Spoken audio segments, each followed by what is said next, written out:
Buying a home is exciting. Selling a home can be excruciating. So it's important that you know what mistakes people make so you can avoid them. On this episode of Know Your Home, we are going to guide you through some of those and have you ready to take on the real estate market because let's be honest, your home is your most valuable asset. So it's important that you know everything you can to protect it. I'm your host, Dan O'Malley, along with your home expert and owner-operator of Cook DFW Roofing and Restoration, Daniel Cook, and we are going to know your home. Daniel, what is one of the most common mistakes you see when people are selling or buying a home? We talk to a lot of sellers, and unfortunately, they get behind the timeline that they need to have some stuff completed at their home in order to complete the purchase. A lot of home sellers don't recognize some of the things that may be wrong with their home. They go through what we call option period after an inspector's been on their property, and they get that notification from the other realtors that's buying the home. And all of a sudden, they're like, oh crap, I didn't know we had 24 things wrong with our house. It's a very scary, it can be a very scary process, especially if surprises pop up that you were not expecting. And we want you to know about those mistakes that homeowners and home buyers make and how you can avoid them. So let's talk to a real estate expert. Chris Mickle from the Mickle team at Keller Williams is here to do just that. Chris, thanks for being here, sir. Hey, thanks for having me. So how long have you been in real estate? Well, that's a loaded question. 21 years on the sales side, but I grew up in a real estate family. My grandparents owned apartment buildings. My father did apartments, houses, and flips.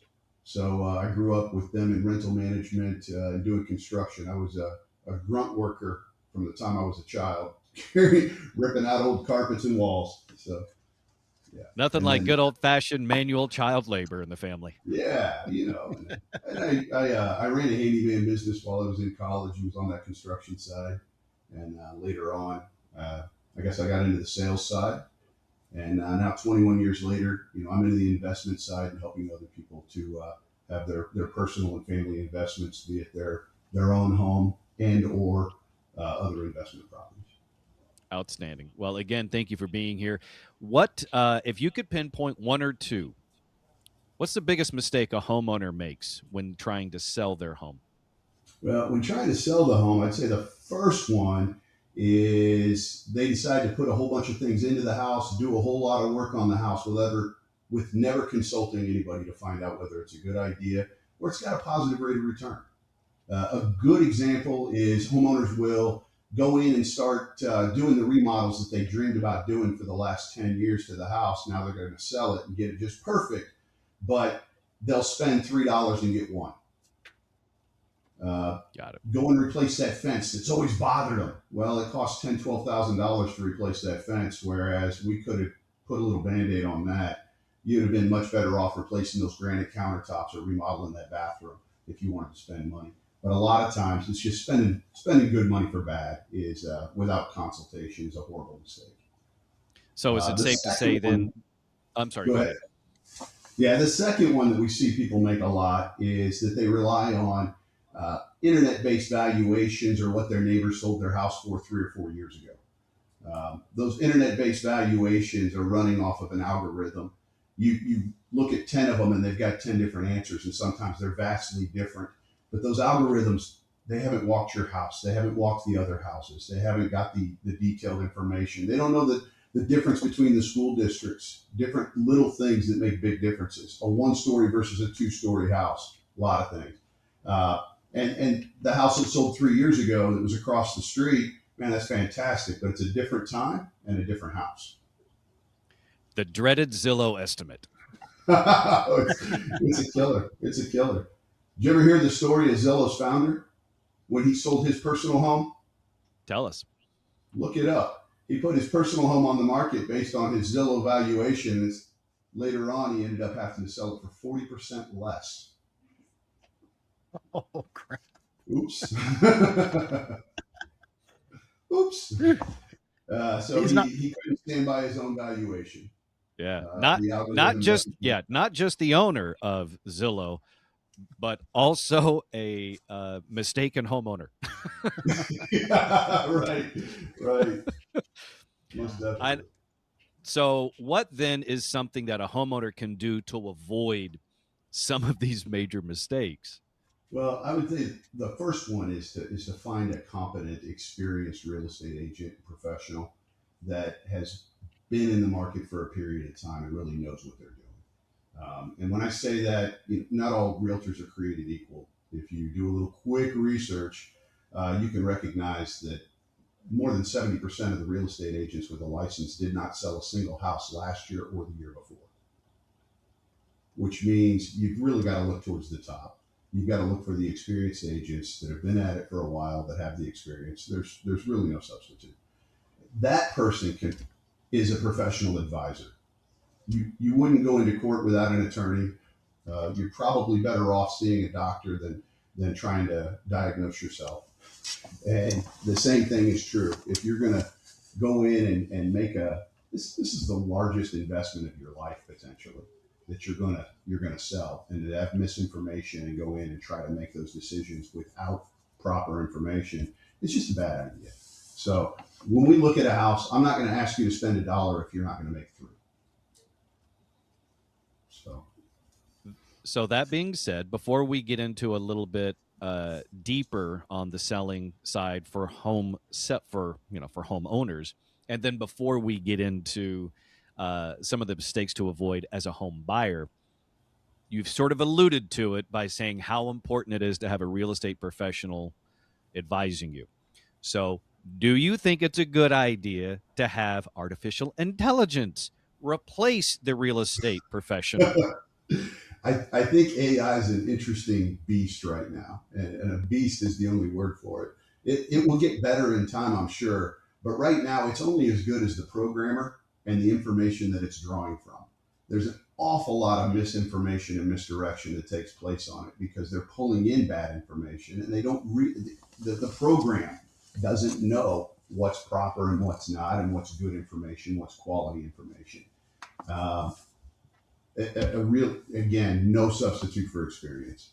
It's never going to surpass. But you look at AI's a few basic things with it right now. I mean, it's fantastic. But we get people that have been online for 20 minutes and think they know more than a professional that's been at it for 21 years just on the sales side, and that's just not going to be the case. It's a good way to get into a whole lot of trouble. It's like a white belt kid in karate that just got it and he's going to take on the bully tomorrow. Yeah. Never goes well. Never goes well.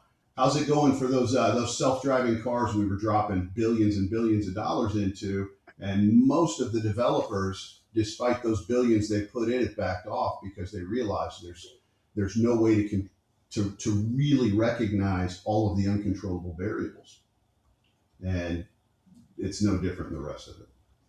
Yeah, I think it's important to note that, like you said, AI is a beast. We're all still learning how to sort of operate it, navigate it.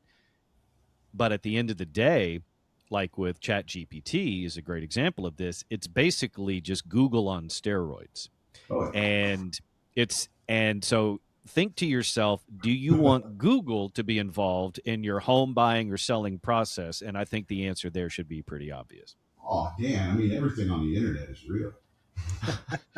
Silly me. It's all true.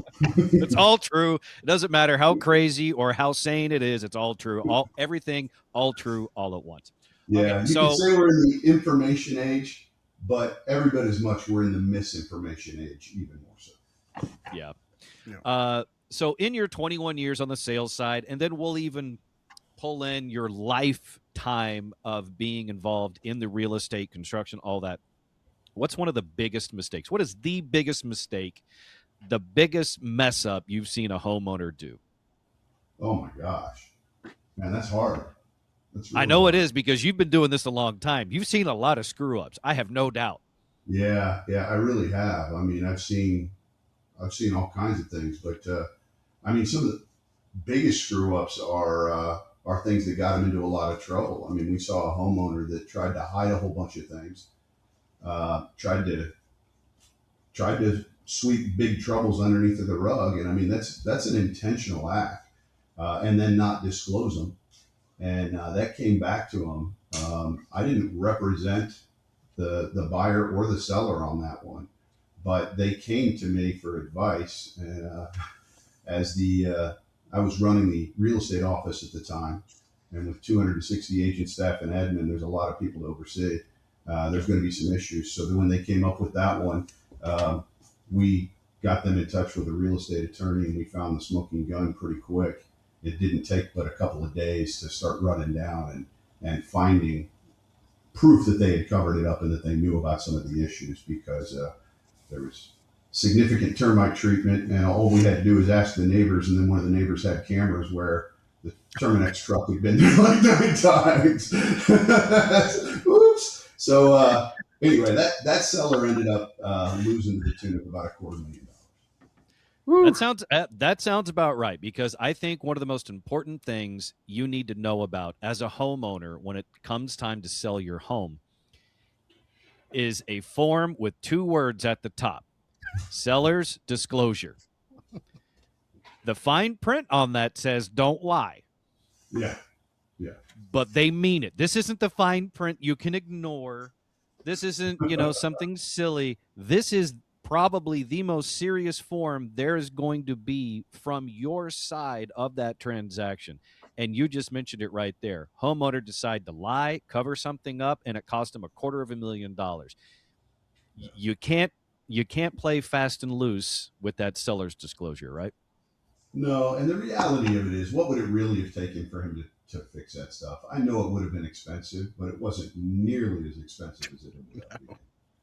I mean, in the state of Texas, when you lose on that contract and something that you should have been in cover for, you get to not only pay for the suit and the loss, but you also get to pay for your attorney's fees and the other parties. It's just, when in doubt, disclose it out and meet with a professional. We can help you find guidance for that. The issues that need to be taken care of, we'll make a decision as to whether or not we should address the issues and how to address them properly with licensed professional contractors that know what they're doing, or if we're better off to disclose it and pass it on to the next guy and find somebody that's willing to accept those flaws. Yep. So I had a friend of mine years ago, and he had a hell of a time trying to sell his house. He thought it was perfect. And I imagine you've encountered that a few times. From the seller's side, does the perfect home exist? Yeah, not really. The sellers always seem to think their house is better than what it is, and it's as good as this house down the neighborhood. The buyer always sees it typically a little different, and then the inspector, oh my goodness, I mean, he rips it to shreds. So it's a lot of perspectives on the same home. I think what's really, really important for sellers, and one of the biggest mistakes that they make, is overpricing their house because their neighbor's house sold for whatever and whatever, and it's all great, or going off of that algorithm and thinking it's worth the highest. Oh, I ran 6 different computer algorithms that I found online with Zillow and Realtor.com and whatever else, and the highest one is obviously the right one. Of course, and, absolutely. Yeah, and when we look at the house, we're a little bit more realistic. And I think most of the time, when sellers manage to actually look at the comps and pay attention to them, the realistic reality starts to fall into place pretty quickly. Yep. Is your house better than this one? Does your house have that swimming pool? Oh, your house has a pool, but no spa. You have no extra grass in the backyard. You've got a 2-car garage. You're not as updated. That bathroom's gorgeous and it's spectacular. We're not comparing with that. Oh, and by the way, that one's $20,000 less than your Zillow estimate. Yep. You think we're going to beat that one out in the market? Probably not. So most sellers become a little bit more realistic when they start to do more real research. And that takes a little bit of time on your side, of course, because you have to bring them up to speed as far as that's considered. It does. Yeah, but it's a process. It's a process. So what's one of the biggest mistakes you see home buyers make? Well, buyers, the biggest mistake, well, the first one really is for them and their agents. Buyers get excited about the houses that they see. They start looking at homes that they want and price tags they think they can afford, and always stretch a little bit before getting a pre-approval, before talking to a loan officer and a quality lender to find out where they're really at. What's their comfortable affordability? Do they really want to stretch themselves that far? Even if you got a pre-approval, do you know what the payment is? Because I'll get folks that get pre-approved, and oh my gosh, I'm pre-approved for $700,000, but when they see the payment that comes with it, they're not even remotely comfortable with that.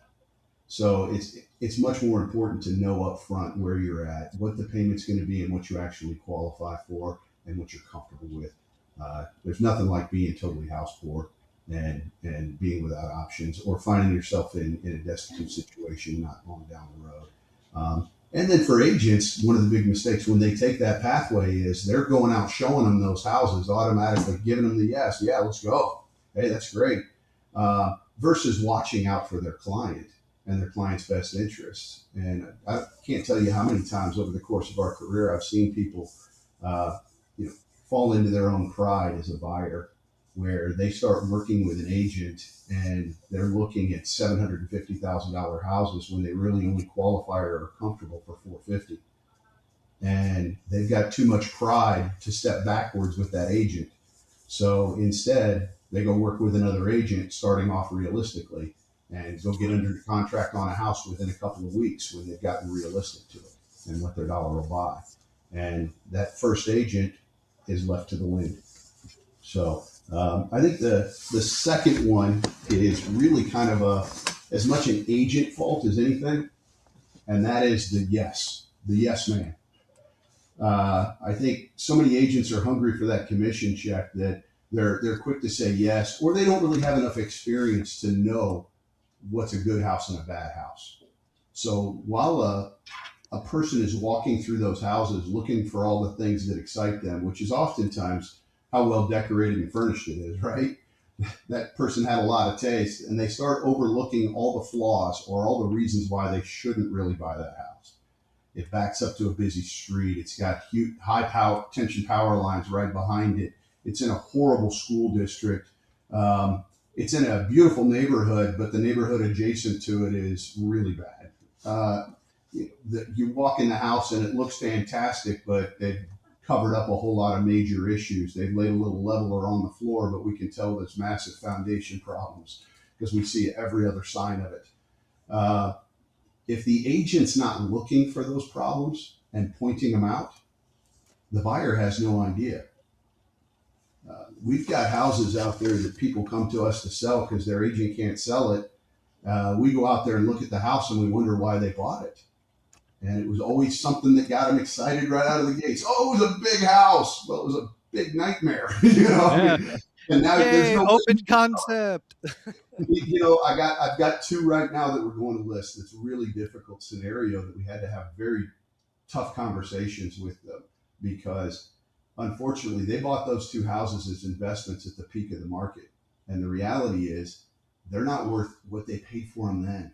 They weren't even close. They overpaid pretty heavily for those two houses at the time that they bought them. Now, there were houses in that area that were selling for that, but those houses were completely remodeled, massively different homes. They were fantastic. They had a lot of money put into them to make them really, really nice. They were really well cared for. These were below average homes going for peak of the market price tags.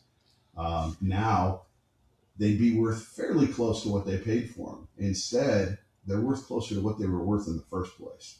And that's a tough one to take because these guys are going to lose an awful lot of money on those two houses. So in that scenario, quality agent in the first place, it would have never happened. Yeah. So in the scenario that you're talking about, are you talking about a specific time frame? The reason I ask is because I'm basically talking about all the fun that real estate professionals had during the COVID era.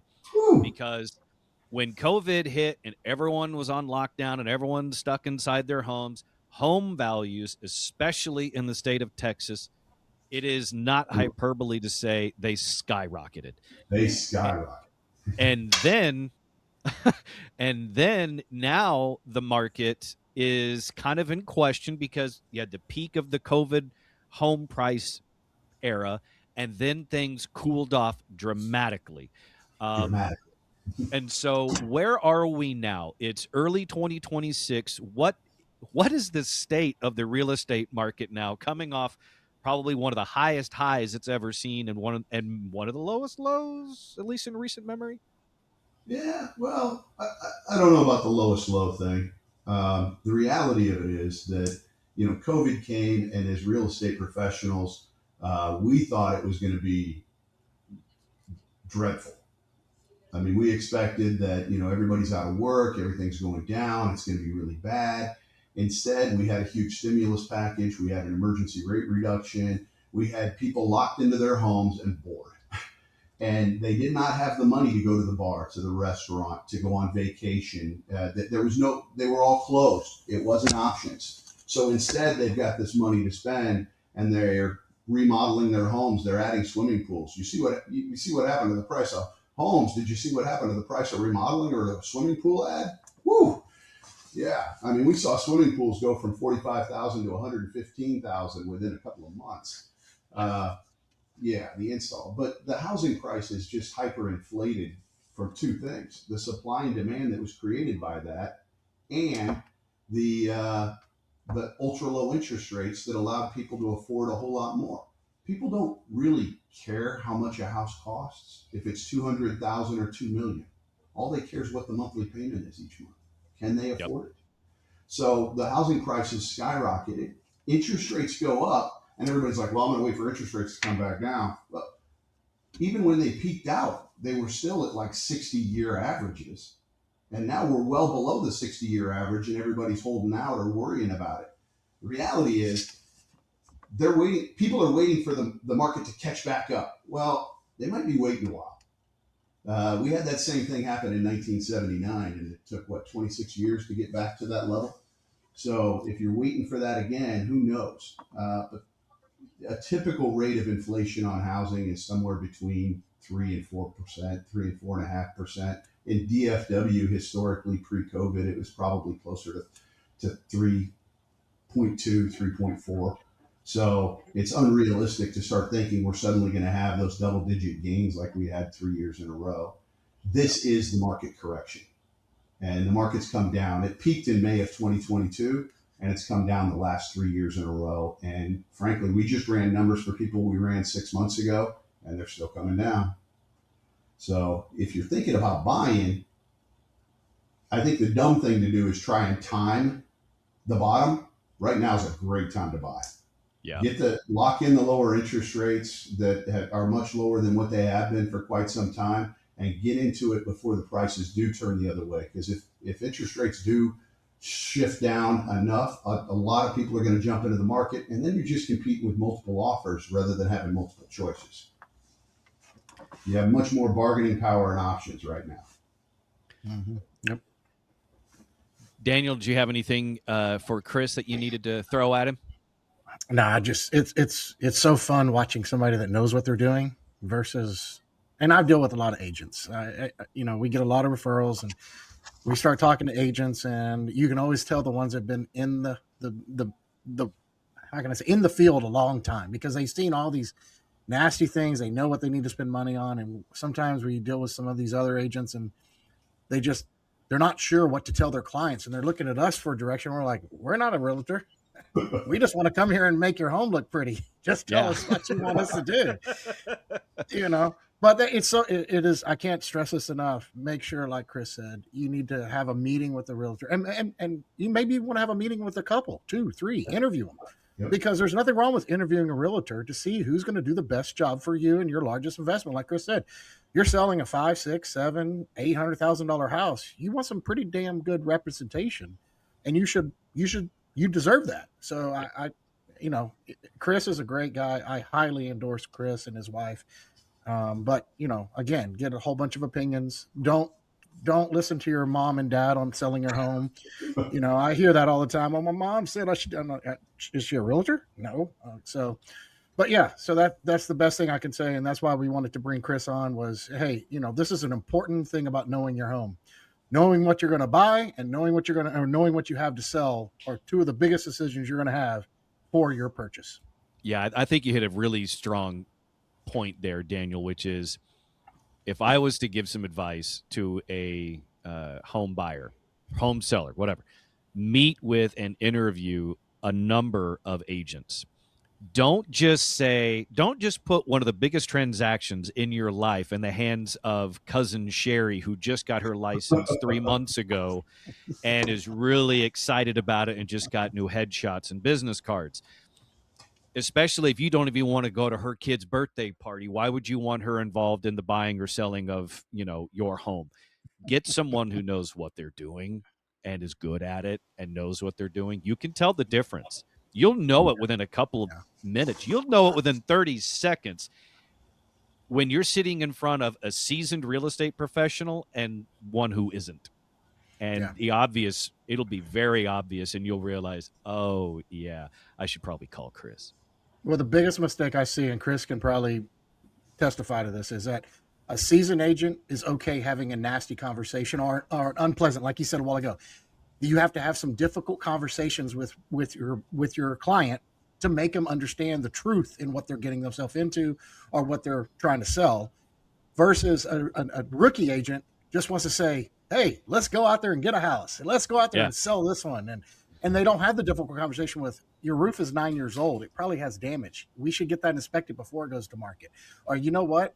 The pink walls in the entryway probably aren't going to be a hit. We probably need to get those painted to make the home look a little bit better. They don't have those difficult conversations. And that's a red flag in itself. If your agent that you're talking to is not giving you criticism, every home has criticism. I can criticize my own house, and I've done hundreds of thousands of dollars of stuff to this home, but I still know it needs more stuff. Yeah. I think probably the most important word you can hear from your real estate professional is no. Yeah, oftentimes. But when you talk about that pink wall, that's one of those mistakes too. If you're very inexperienced and you've sold a few homes and think that you've got it down, but the last home you sold was 2 years ago, and you were in that market, you're giving bad advice based on what you know. Same thing as that mom or dad or cousin or uncle or whatever, or that friend that sold their house 2 years ago. They have extremely limited, information and experience. Oh my gosh, we sold my house in like 4 days. It was amazing, and we had 5 offers, and we didn't have to do any of that work. So yeah, you shouldn't have to either. Very different times, very different market. Yeah, It's in it every single day understands the market and the shifts. Yeah, it's a big investment. It's a huge transaction with massive legal implications. Those are things that you need to keep in mind, and that's why you need a qualified real estate professional representing you, whether you're selling your home or buying your first or buying your 15th. You need someone to help you out. So obviously we highly recommend Chris Mickle from the Mickle team, Keller Williams. You can reach out to him online, mickleteam.com, MICKLE, mickleteam.com, or findmyhomendfw.com. Anything we left out, Chris? Yeah, I think that's fantastic. Thank you, guys. Well, thank you for joining us today, and good luck with your next transaction. Thank you. So, Daniel, as the owner-operator of Cook DFW Roofing and Restoration, you deal with a lot of home transactions. So what's your best advice for a homeowner when it's time to sell? Have it checked out prior to even thinking about putting it on the market. As a seasoned realtor will tell you the same thing. They'll tell you, hey, let's get your roof checked out. Let's look at your foundation if there's any signs of shift or cracks on on your sheetrock, or maybe they walk around the perimeter and they see some brick starting to separate or something like that. They'll ask you about your AC. How old's your AC system? How often does it get checked out? Because those are your roof, your foundation, and your AC are the top 3 most criticized items in a transaction. But then also, like us, and I can't testify to all contractors, but when we come out and check out your roof, we'll do a courtesy walk around and we'll look at some of the other things that maybe you don't notice, like your gutter is falling off of the wall over here on this corner, or your siding is cracked and it's chipped up real bad, and your chimney is starting to fall down, or these window screens are tore up, or you have a lot of drainage over here. I'm walking through mud because your soil and your erosion is bad over here. And so we're able to do those preliminary things, but nothing takes the place of what's going to happen. And when you get into the transaction, a buyer's going to come, and like Chris referenced earlier in the show, that home inspector that does this for a living, that's registered with the state of Texas, has to do a thorough inspection on your property. They're going to be at your home 3, 4, 5 hours, and they're going to rip that thing to shreds. And there's nothing worse than to have all this on the end of a transaction. You think you sold your home, you got a deal, and all of a sudden this 64-page report comes and your home looks like it's just a piece of crap on paper. And now you're behind the 8 ball, because now you're in what's called option period. And now they give you 7 days to correct all this, or you have to give them allowance for the transaction in dollars. Well, I've seen allowances up to like $40,000-$50,000 because the seller was just in a time crunch, and it was easier for them just to take $50,000 less for the house. And you don't want to do that. You could save that money up front if you just do yourself a favor. Call us out. We'll check everything out. That way you're not hit blindsided, and you're going to have a much smoother transaction too. And here's the other thing to keep in mind. As soon as you just start considering, just as soon as you think about, oh, maybe we want to sell the house, that is when you need to get all that stuff done. Don't wait until you're like, oh, we need to sell the house now. X happened, Y happened, Z happened. Do that diligence ahead of time. Like I said, as soon as there's that possibility that you may sell your home, go ahead and start that process of calling Daniel to have him come out to check the roof, do that property review, which he does for free. So that way you start to have an idea, you get that ball rolling in the right direction to where time is on your side as opposed to it working against you. So if you want that free roof inspection and property review, I highly recommend you call Daniel at Cook DFW Roofing and Restoration. 833-COOK-DFW, the website, cookdfw.com.